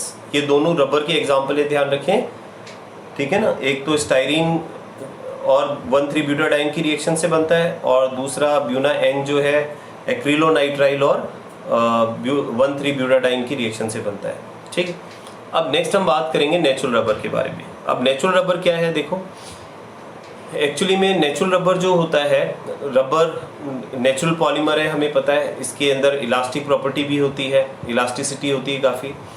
और दूसरी जो बात है, रबर ये जो मैन्युफैक्चर किया जाता है, ये ध्यान रखना, लेटेक्स, रबर लेटेक्स होता है, उससे इसको मैन्युफैक्चर किया जाता है। और एक्चुअली में जो रबर लेटेक्स होता है वो और कुछ नहीं है, वो एक कोलाइडल सस्पेंशन होता है। रबर के पार्टिकल वाटर के अंदर सस्पेंडेड होते हैं, ठीक है, उसे हम लेटेक्स कहते हैं। और ये लेटेक्स जो है, ये रबर प्लांट जो है उसकी बार्क जो होती है, उसकी जो छाल होती है, उससे इसको ऑब्टेन किया जाता है, ठीक है ना। तो मोस्टली ये श्रीलंका में, इंडिया में भी है, इंडोनेशिया, मलेशिया, साउथ अमेरिका, तो यहाँ पर ये ट्री आपको काफ़ी देखने को मिल जाएगा। अब ये जो नेचुरल रबर है बेटा, इसमें जो इम्पोर्टेंट ध्यान रखने वाली बात है वो आ गई है हमारे पास, और वो है ये लीनियर पॉलीमर होता है किसका, आइसोप्रीन का। यहाँ से ऑब्जेक्टिव टाइप क्वेश्चन बनता है, ठीक है ना। आइसोप्रीन का लीनियर पॉलीमर है, और आइसोप्रीन क्या है, 2-मिथाइल-1,3 ब्यूटाडाइन, ठीक है। और साथ में भी ध्यान रखें, इज आल्सो कॉल्ड सिस-1,4 पॉली आइसोप्रीन, ठीक है ना। सिस-1,4 पॉली आइसोप्रीन का भी ये इसका दूसरा नाम है, ठीक है। तो यहाँ ध्यान रखना बेटा, ये जो मैंने बताया है आइसोप्रीन, ये सिस और ट्रांस दो फॉर्म में मिलता है।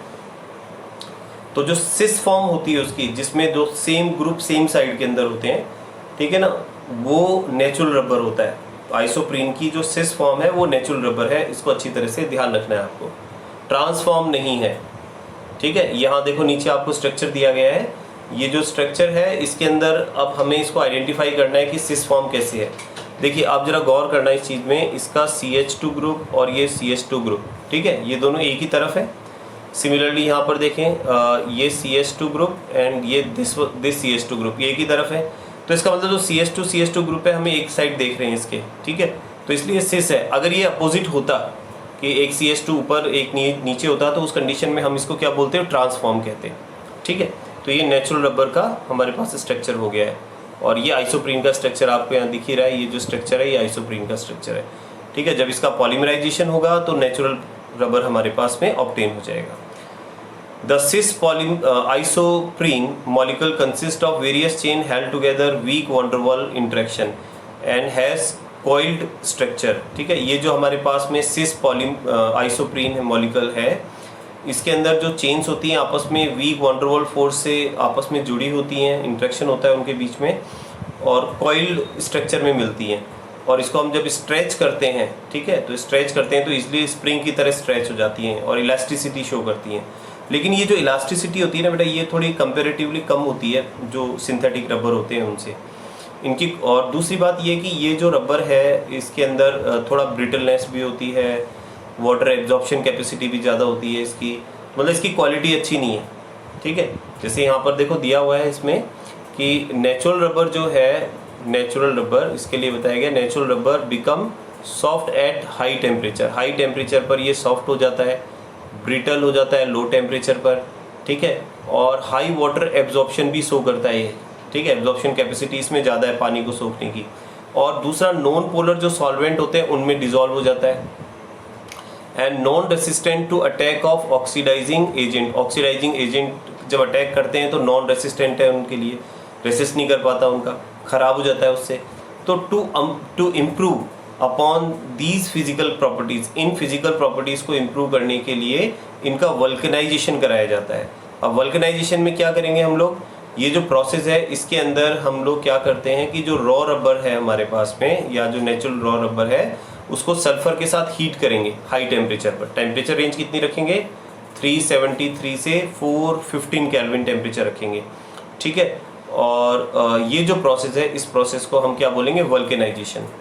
और इस प्रोसेस में होगा क्या कि जो सल्फर के साथ हमने हीट किया है इसको, तो सल्फर क्या करेगा, यहाँ पर क्रॉस लिंकेज बना लेगा।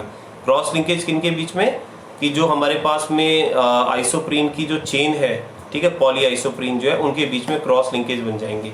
और उस क्रॉस लिंकेज की वजह से इसकी स्ट्रेंथ जो है ना वो पहले के कंपैरिजन में थोड़ी ज़्यादा हो जाएगी। इस डायग्राम में देख सकते हैं आप इसमें कि यहाँ पर ये जो देख रहे हैं हम दो सल्फर जो है ये क्रॉस लिंकेज की फॉर्म में यहाँ पर प्रेजेंट है। इस तरह से क्रॉस लिंकेज बना लेते हैं, ठीक है। अब टायर बनाने के लिए क्या किया जाता है, 5% of sulphur is used as cross linkage agent. 5% sulphur को ऐड किया जाता है, ठीक है। The probable structure of vulcanised rubber यहाँ नीचे दिया ही गया है, तो ये इसका इस तरह से स्ट्रक्चर हो जाता है। अब बात करें हम सिंथेटिक रबर की, तो देखो सिंथेटिक रबर वो होते हैं जिन्हें सिंथेसाइज किया जाता है, जिन रबर को बनाया जाता है, मैन मेड जो रबर होते हैं उन्हें सिंथेटिक कहते हैं, ठीक है। अब सिंथेटिक रबर के अंदर अगर हम बात करें, इसकी क्वालिटी थोड़ी सी बेटर होती है नेचुरल रबर से, ध्यान रखें। तो पहला आता है हमारे पास में नियोप्रीन। अब नियोप्रीन किससे बनता है, क्लोरोप्रीन से। ये जो आपको स्ट्रक्चर दिख रहा है ये क्लोरोप्रीन का स्ट्रक्चर है, ठीक है। इसके अंदर वैसे तो देखो अपन ने बताया था 1,3-ब्यूटाडाइईन, तो काफ़ी सिमिलरिटी है इसमें। देखो 1,3-ब्यूटाडाइईन से काफ़ी सिमिलरिटी, बस एक हाइड्रोजन की जगह यहाँ क्लोरीन आ गया है, इसलिए हम इसको क्लोरोप्रीन कह रहे हैं। और अब अगर इसका पॉलीमराइजेशन कराया जाए, ठीक है, तो पॉलीमराइजेशन में इसके डबल बॉन्ड ब्रेक हो जाएंगे जो आपको यहाँ दिख रहे हैं, ठीक है ना। एक तो आपको यहाँ डबल बॉन्ड दिख रहा है, एक यहाँ डबल बॉन्ड दिख रहा है। ये डबल बॉन्ड क्या हो जाएंगे, ब्रेक हो जाएंगे। तो जो डबल बॉन्ड जब यहाँ से ब्रेक होंगे तो फिर कहाँ आ जाएगा, डबल बॉन्ड बीच में आ जाएगा, कि दो वैलेंसी जो फ्री होंगी वो दो वैलेंसी यहाँ पर डबल बॉन्ड की फॉर्मेशन कर लेंगी, ठीक है ना। कहाँ पर, जस्ट एक सेकेंड, ये यहाँ पर डबल बॉन्ड की फॉर्मेशन कर लेंगी, ठीक है। तो पहले ये था क्लोरोप्रीन, अब बन जाएगा ये नियोप्रीन। तो आपसे पूछ सकते हैं कि नियोप्रीन की मोनोमर यूनिट बताएं, तो ध्यान रखना नियोप्रीन की मोनोमर यूनिट क्या है, क्लोरोप्रीन इसकी मोनोमर यूनिट है, जिसे हम 2-chloro-1,3-ब्यूटाडाइईन भी कहते हैं, ठीक है। ओके, चलिए अब थोड़ा और आगे चलें। वेजिटेबल और मिनरल ऑयल्स के लिए ये थोड़े से ना सुपीरियर रेसिस्टेंस शो करते हैं, ध्यान रखना। इसलिए इनका यूज़ जो है मोस्टली जो कन्वे बेल्ट है, गैस्केट है, होजेस जो हैं वहाँ पर किया जाता है, ओके। फिर एक आता है ब्यूनाएन। ब्यूनाएन हम ऑलरेडी देख चुके हैं, एक्रिलोनाइट्राइल और 1,3-ब्यूटाडाइईन। जब इनका पॉलीमराइजेशन कराएंगे तो कोपॉलीमर बनेगा हमारे पास में ब्यूनाएन, ठीक है। ये हम ऑलरेडी पढ़ चुके हैं। इसमें भी जो पेरोक्साइड है वो हमारे पास कैटलिस्ट की तरह काम में आएगा। और अगर हम इसके यूज़ की बात करें तो यूज़ में आप देख सकते हैं कि इसका यूज़ किसके लिए करते हैं, resistant to the petrol. Petrol से ये ख़राब नहीं होता है, ध्यान रखना ना, उससे रिएक्शन नहीं करता है। तो लुब्रिकेंट, ऑयल, है ना, और इसके अलावा ऑर्गेनिक सॉल्वेंट, इन सब के लिए इसका यूज़ किया जाता है। It is used in making oil seal, tank lining, इनको बनाने के लिए काम में लिया जाएगा ये, ठीक है। ओके, क्वेश्चन सर आप कर ही लेंगे। अब हम बात करते हैं बायोडिग्रेडेबल पॉलीमर्स की। देखो नाम से ही पता चल रहा है बायोडिग्रेडेबल, नेचुरल है कि वो सारे पॉलीमर्स जिनका इन्वायरमेंट में डिग्रेडेशन हो जाता है, ठीक है ना, ईजिली डिग्रेडेशन हो जाता है उन्हें, या हम कहें कि उन्हें जो बैक्टीरिया है वो डिकम्पोज कर देते हैं, तो उन्हें हम क्या कहते हैं, biodegradable.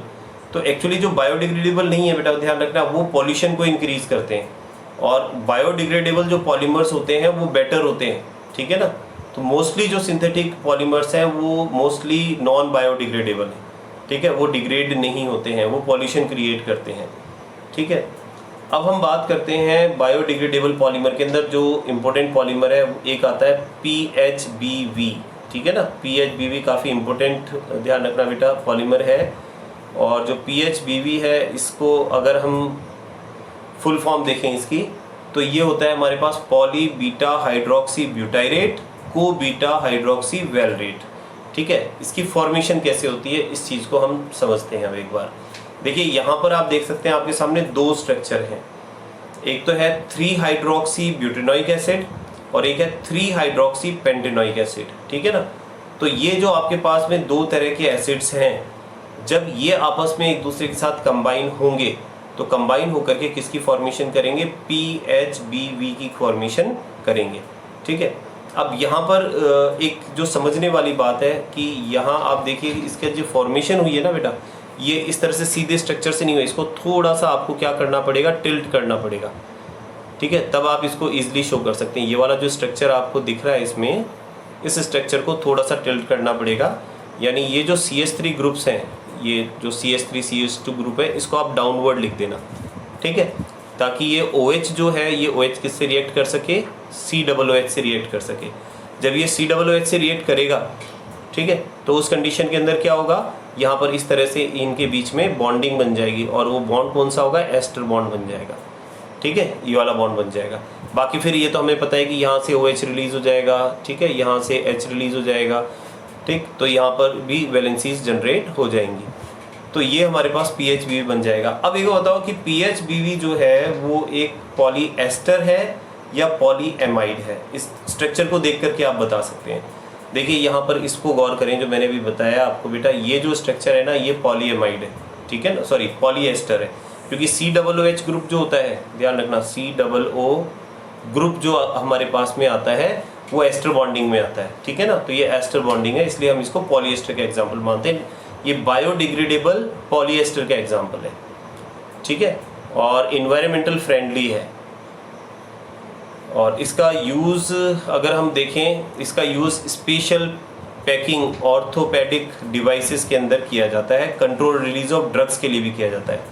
Controlled release of drugs से क्या मतलब है कि जैसे कैप्सूल्स हैं जो बनाए जाते हैं, तो उसकी जो कवरिंग होती है ना, वो बायोडिग्रेडेबल सब्सटेंस से बनी होती है, कि वो कैप्सूल लेने के बाद में थोड़ी देर बाद में स्टमक में जाकर के वो क्या होता है, डिकम्पोज होना स्टार्ट हो जाता है, और जो ड्रग है वो रिलीज होनी स्टार्ट हो जाती है। ऐसे और भी कई चीज़ें हैं, ठीक है, जिनकी फॉर्मेशन के लिए इसका यूज़ किया जाता है। चलिए अब आगे चलते हैं। नेक्स्ट आता है हमारे पास नायलॉन 2 नायलॉन 6।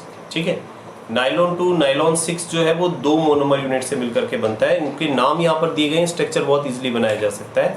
जैसे एक तो दिया हुआ है ग्लाइसिन। ठीक है, ग्लाइसिन में आप देखो बेटा, CH2 के साथ में आपके पास राइट हैंड साइड में COOH ग्रुप जुड़ा हुआ है, और लेफ्ट हैंड साइड को आपके पास NH2 ग्रुप जुड़ा हुआ है। ठीक है ना, इसको हम ग्लाइसिन कहते हैं। और दूसरा है एमिनो कैप्रोइक एसिड, ये एक एमिनो कैप्रोइक एसिड का स्ट्रक्चर है। तो एमिनो कैप्रोइक एसिड में क्या है, CH2 के साथ राइट हैंड साइड में COOH और लेफ्ट हैंड साइड में NH2 ग्रुप। तो देखो ओइक एसिड भी है, COOH और NH2 ग्रुप भी है, तो बाईफंक्शनल ग्रुप है इसके अंदर। तो ये क्या करेगा, इजिली आपस में रिएक्ट करेगा, मतलब ये दोनों कंपाउंड आपस में रिएक्ट करेंगे और रिएक्ट करके वाटर मॉलिक्यूल को रिलीज कर देंगे। ठीक है, और एक तरफ अमोनिया और एक तरफ वाटर रिलीज हो जाएगा, और उसके रिलीज होने के बाद जो हमारे पास स्ट्रक्चर बनेगा उसे हम क्या बोलेंगे, नायलॉन 2 नायलॉन 6। अब नायलॉन 2 नायलॉन 6 ही क्यों कहा हमने, क्योंकि आपके पास देखो जो ग्लाइसिन है ना बेटा, ग्लाइसिन के अंदर आपके पास कितने कार्बन है, 2 कार्बन है। ठीक है, और आपके पास जो एमिनो कैप्रोइक एसिड है, इसमें टोटल नंबर ऑफ कार्बन कितने, 6 कार्बन है। तो इसलिए 2 और 6 कार्बन वाली मोनोमर यूनिट जुड़ी हुई है, इसलिए इसका नाम नायलॉन 2 नायलॉन 6 है। ठीक है, क्लियर है ये चीज। चलिए अब आगे चलें। अब इसके बाद हम कुछ एग्जाम्पल है बेटा, कॉमर्शियल एग्जाम्पल है, इनको और आप देख लें। जैसे पॉलीप्रोपीन है, पॉलीप्रोपीन की मोनोमर यूनिट प्रोपीन होती है, स्ट्रक्चर दिया हुआ है, यूज इसका रोप्स, टॉयज, पाइप्स, फाइबर्स बनाने के लिए किया जाता है। पॉलीस्टीरीन जो है उसकी मोनोमर यूनिट स्टाइरीन है, स्ट्रक्चर गिवन है यहाँ पर, स्टाइरीन सिंपल सा स्ट्रक्चर है। Okay, insulator, wrapping material, manufacture of toys, radio, television cabinets, इनको बनाने के लिए इसका यूज़ किया जाता है। पीवीसी हम ऑलरेडी जिक्र कर चुके हैं, पीवीसी पॉलीविनाइल क्लोराइड जो है वो विनाइल क्लोराइड उसकी मोनोमर यूनिट है, स्ट्रक्चर गिवन है। रेजिन और रेजिन कोट्स, हैंडबैग्स और विनाइल फ्लोरिंग और वाटर पाइप्स, इनको फॉर्मेशन करने के लिए यूज़ किया जाता है। ठीक है, और आगे चलें तो इसके बाद में आपके पास में है urea formaldehyde. Urea formaldehyde resin जो है उसमें यूरिया और फॉर्मेल्डिहाइड की रिएक्शन से आपके पास ये बनता है। ठीक है, और ये दोनों तो इसकी मोनोमर यूनिट्स हो गई हैं आपके पास में, और ये इसका स्ट्रक्चर हो गया है। ठीक है, ये मोनोमर यूनिट नहीं है, ध्यान रखना बेटा, ये जो स्ट्रक्चर है ये मोनोमर यूनिट नहीं है, ये पॉलीमर है, ठीक है। और अनब्रेकेबल कप्स बनाने के लिए, लेमिनेटेड शीट बनाने के लिए इसका यूज़ किया जाता है। और अगर आगे देखा जाए गिप्टल, तो गिप्टल जो है इथाइलिन ग्लाइकॉल और थैलिक एसिड से मिलकर के बनता है। एक बार बताएं बेटा, गिप्टल जो है ये पॉलीएमाइड है कि पॉलीएस्टर है, देख के बता सकते हैं, ठीक है ना। ये क्या है, पॉलीएस्टर है। आप देखो इसमें बॉन्डिंग को है ना, बॉन्डिंग कौन सी आ रही है, COO बॉन्डिंग आ रही है, इसलिए पॉलीएस्टर का एग्जाम्पल है। पेंट और लिक्विड बनाने के लिए इसका यूज़ किया जाता है। बेकेलाइट हम ऑलरेडी पढ़ चुके हैं, फिनॉल फॉर्मेल्डिहाइड रेजिन होती है ना, इलेक्ट्रिकल स्विचेस वगैरह बनाने में, हैंडल ऑफ यूटेंसिल्स और कंप्यूटर डिस्क वगैरह बनाने में इसका यूज़ किया जाता है, ठीक है। तो ये आपका चैप्टर जो है ये कंप्लीट हो गया है। अब मैं कुछ आपको इंफॉर्मेशन दे देता हूँ इसके बारे में। एक तो बेटा देखो, इसमें आपको पढ़ना कैसे है और क्या पढ़ना है, ध्यान रखें। इस चैप्टर में से बहुत ऐसे लेंदी क्वेश्चंस नहीं आते हैं। इस चैप्टर में जो क्वेश्चंस पूछे जाते हैं मोस्टली बोर्ड एग्जाम के अंदर, वो मोनोमर यूनिट्स को लेकर के हैं। तो एक तो बेटा इनकी जो मोनोमर यूनिट्स हैं उनको बहुत अच्छी तरह से प्रिपेयर करें। आपको ये पता होना चाहिए कि अगर हमें कोई पॉलीमर दिया गया है तो उसकी मोनोमर यूनिट क्या है। दूसरी बात, उनके स्ट्रक्चर्स आपको आने चाहिए। जो मोनोमर यूनिट्स हैं उनके स्ट्रक्चर्स को आप अच्छी तरह से प्रैक्टिस करें, साथ में जो पॉलीमर्स हैं उनके स्ट्रक्चर्स, ठीक है। और जो आपके मैकेनिज्म इसमें दिया हुआ है, फ्री रेडिकल मैकेनिज्म जो है, जिसमें हम लोग पॉलीएथीन की फॉर्मेशन करते हैं पेरोक्साइड की प्रेजेंस में, उसकी भी अच्छी तरह से प्रैक्टिस करें, ठीक है। और साथ ही साथ ये भी ध्यान रखें कि कहाँ कहाँ इनका यूज़ किया जाता है, इनके एग्जाम्पल्स भी अच्छी तरह से लर्न कर लें, ठीक है। तो ये आपका पॉलीमर चैप्टर कंप्लीट हुआ, ठीक है। और फिर मिलते हैं नई वीडियो के साथ में, ठीक है। Okay, bye. चलिए क्लास को ऑफ कर दिया जाए।